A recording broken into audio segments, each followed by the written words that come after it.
കൂട്ടുകാരെ, എൻ്റെ വീടിൻ്റെ തറയിലുള്ള ഒരു തേനീച്ചക്കൂടാണ് നിങ്ങളെ ഞാൻ കാണിക്കുന്നത്. ഈ തേനീച്ച വർഷങ്ങളായിട്ട് ഈ കൂട് ഇവിടെ ഉള്ളതാണ്. ഇതിനെ ഞാൻ ഒരു കലത്തിലോട്ട് മാറ്റാൻ പോകുന്ന ഭാഗമാണ് നിങ്ങളെ ഞാൻ ഈ കാണിക്കുന്നത്. അതിനൊരു ട്യൂബും ഒരു കലവും കൂടി ഞാൻ എടുത്തിട്ടുണ്ട്. കലത്തിന് 2 ദ്വാരം കൊടുത്തിരിക്കുന്നു. ഒരു ദ്വാരത്തിൽ ട്യൂബിൻ്റെ ഒരറ്റവും ഒരു ദ്വാരത്തിൽ കൂടി തേനീച്ച തിരികെ ഇറങ്ങി പോരാൻ വേണ്ടിയാണ്. ഇത് ഞാൻ വെച്ച് 1 മണിക്കൂറിനകത്ത് തന്നെ ട്യൂബിൽ കൂടി കലത്തിൽ തേനീച്ച കയറിയ ഭാഗവും ഇതിൽ കാണാം. കുറച്ച് ദിവസം ഇങ്ങനെ പോയതിന് ശേഷം അവർക്ക് ഈ ട്യൂബിൽ കൂടെ പോകുന്നത് ബുദ്ധിമുട്ടാകുമ്പോൾ കലത്തിൻ്റെ ഏതെങ്കിലും ഒരു ഭാഗത്ത് അവർ കൂട് വയ്ക്കുകയും മുട്ടയിടുകയും ഒക്കെ ചെയ്യും. പിന്നീട് റാണിയും അതിൽ വന്നു ചേരും. അങ്ങനെയാണ് പതിവ്. ഇത് എൻ്റെ അടുത്തുള്ള ആമ്പൽക്കുളമാണ്. ആമ്പൽപ്പൂവിൻ്റെ അകത്ത് തേനീച്ച തേൻ കുടിക്കാനും വെള്ളമെടുക്കാനും ഒക്കെ വരുന്ന ഒരു ഭാഗമാണ്. ഞാനൊരു കാര്യം വായിച്ചറിവുണ്ട്.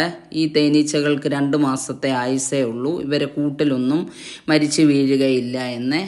അതൊരു സത്യമാണ്. അത് മനസ്സിലാക്കിയത് ഞാൻ ഈ പൂക്കളുടെ അകത്ത് തേനെടുക്കാൻ വരികയും വെള്ളമെടുക്കാൻ വരുമ്പോഴും ഇവർ മരിച്ചു വീഴുന്നതായിട്ട് കണ്ടിട്ടുണ്ട്.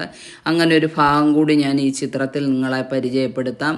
ഇതിൽ മരിച്ചു വീണ് കിടക്കുന്ന തേനീച്ചകളെ നമുക്ക് വ്യക്തമായി കാണാൻ സാധിക്കും. അപ്പോൾ നമ്മളെ കാര്യങ്ങൾ വ്യക്തവും ആയിട്ട് മനസ്സിലാക്കുന്നത് ഇങ്ങനെയുള്ള സത്യങ്ങൾ കണ്ടു തന്നെയാണ്. ഇതെൻ്റെ എൻ്റെ തറവാട്ട് വീട്ടിൽ ഞാൻ വെച്ചിരിക്കുന്ന ഒരു തേനീച്ചക്കലമാണ്. കുറേ വർഷങ്ങളായിട്ട് ഇതുണ്ട്. എല്ലാ വർഷവും ഒരിക്കൽ ഞാൻ തേനെടുക്കാറുണ്ട്. ഇത് ഞാനിപ്പോൾ ഇതേ കലത്തെ വന്ന് മുട്ടിയപ്പോൾ അവരെന്നെ ആക്രമിക്കാൻ വരുന്ന ഭാഗം കൂടിയാണ് ഈ കാണുന്നത്. ഇത് നമ്മളെ ആക്രമിക്കുന്നത് വലിയ രീതിയിലൊന്നും ചെയ്യാറില്ല. പക്ഷേ നമ്മുടെ കണ്ണിലും മൂക്കിലും തലയിലും ഒക്കെ ഒട്ടിപ്പിടിക്കും. പിന്നെ കയ്യിലൊക്കെ ഇരുന്ന് ചെറുതായിട്ട് കടിക്കുന്ന ഭാഗം കൂടിയാണ് ഈ കാണുന്നത്. അവരെ ഉപദ്രവിക്കാൻ വരുന്നവരെ അവരെ ആക്രമിക്കുന്ന ഒരു രീതി കൂടിയാണിത്. അപ്പോൾ നമ്മൾ ശല്യം കൊണ്ട് തിരിച്ചു പോകണം.